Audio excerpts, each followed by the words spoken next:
Welcome everyone to another InventRight.com YouTube show. My name is Andrew Krause, and what we're going to talk about today is huge misperceptions on the part of inventors that haven't worked on licensing products before with regards to negotiations. So there's some huge misperceptions that if you haven't licensed a product before, you haven't been through negotiation, or you have and you messed it up, that you need to know about. So the first one is that this company is big. I'm a small inventor. I don't know how to move this deal forward. I'm just going to do whatever they tell me. Huge, huge, huge misperception. You will not get deals done if you simply react to what they ask you to do. You have to guide them as much as they guide you. You may be dealing with Bob and the company, and the company may have licensed 10 products, but Bob's been with the company 2 years. He's never worked with an inventor to license a product, and they will quite often ask you for things that you should not be giving them. And they might just be asking for these things because they don't know what else to ask to move the deal forward. So you need to understand that when they make that first initial contact, the most important thing you can do is to reach out to them and have a relationship of some kind, create some rapport. You can't do all these emails back and forth. You are not a real person. I know it's a funny way to put it. I'm trying to get your attention. You are not a real person until you've done one phone call with them. Otherwise, just an email. You're a name. You can't negotiate or move a deal forward having never talked to the company, because it's easier for them to discount things you say, misinterpret things. They need to realize that you're easy enough to work with, and you have to do a phone call to do that. You do not need to be slick. You just need to have a phone call so that you can create some rapport with that company. It's very, very important.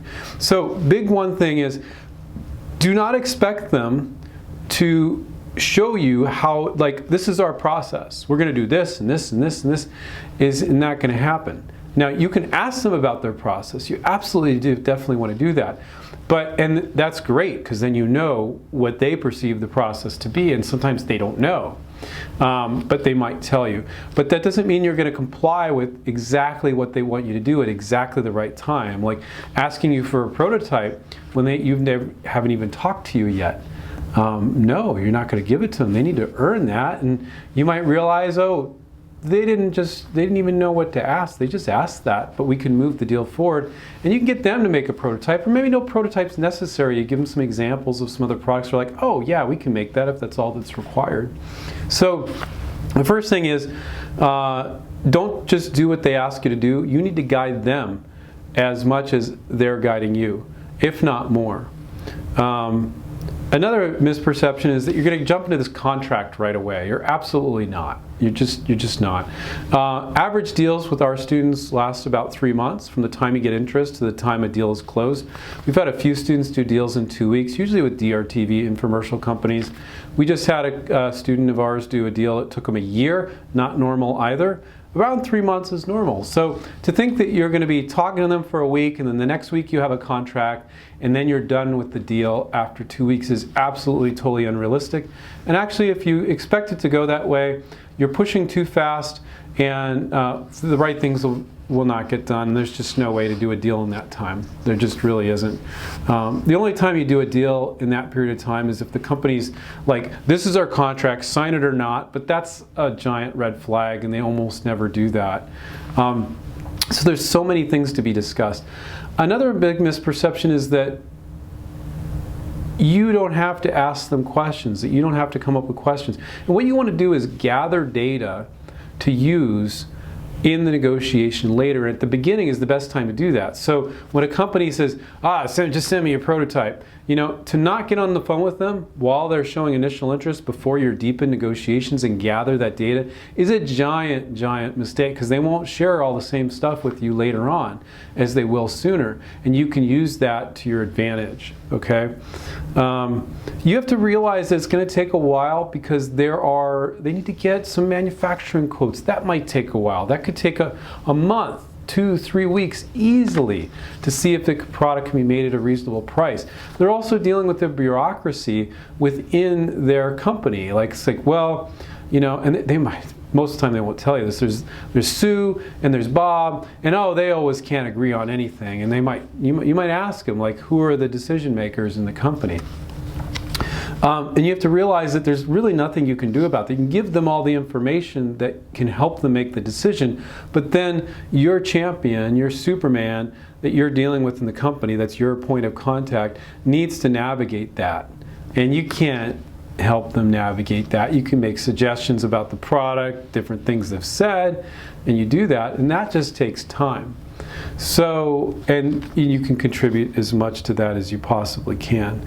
So the main thing that I want to emphasize here on this video is that you're going to be asking them more questions than they're asking you most of the time.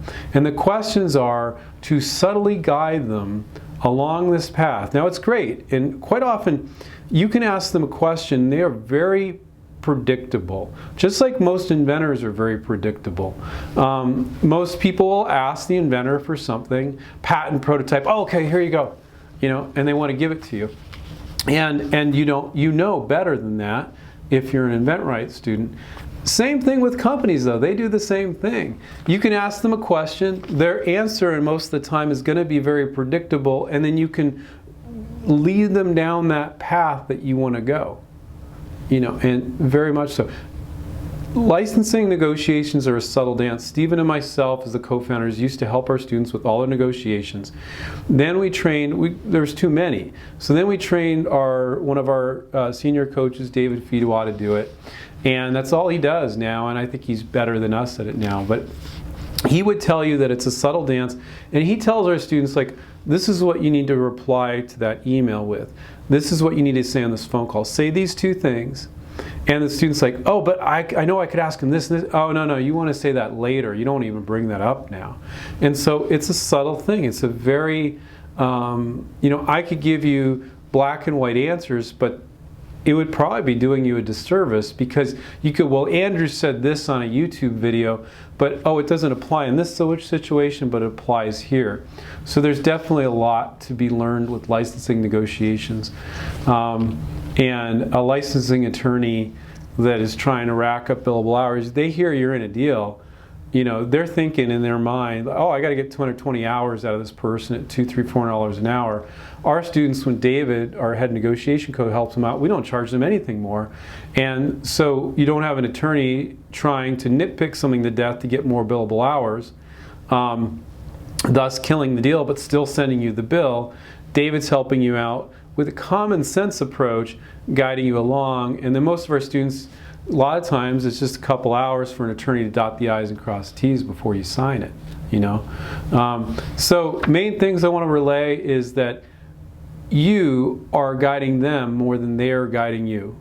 I know that's shocking, but that is the case, very, very much so. And that's the main big thing that people just don't get when they're new to licensing. If you realize that, and don't just react, don't think you can get a project in, get interest, and then just give them what they want, and not ask them any questions, and wonder why the deal isn't moving forward. I talk to inventors all the time where they got things to that point, not our students, and they give me the rundown on everything that has been done, and I'm like, yeah, I can see why that didn't get done. You didn't do this, you did this wrong, and it's very clear to me why. And they're like, oh, okay. I thought they would know how to guide me through it. No, they don't. They really don't. It's not their job.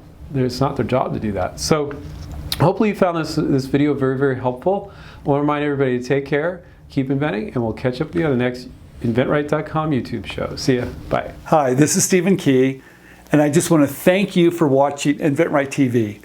We're here to save you time, save you money, and show you how you can bring your products to market through licensing. So please subscribe down below, click on the button, and tell your friends. Thank you.